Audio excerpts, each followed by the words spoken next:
मेरा कुंबा यानी मेरा ख़ानदान। मैं टुकटुक हूँ, मेरा कुंबा बहुत बड़ा है, इनसे मिलिए।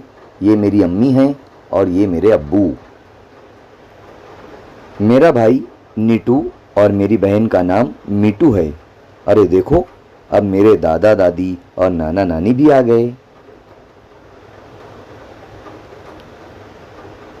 मेरी अम्मी की 3 बहनें हैं, मैं सबको खाला कहती हूँ।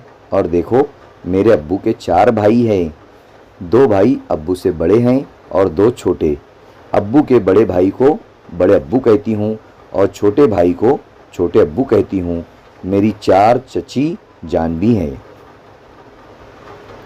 मेरे कुंबे में 5 छोटे बच्चे भी हैं। जब हम मिलते हैं तो बहुत खूब शोर मचाते हैं। देखो हमारा कुंबा कितना बड़ा है। अरे अरे, बूझो तो रह ही गया। ये दिन भर अपनी छोटी सी दुम हिला हिला कर करता है, भू भू भू भू।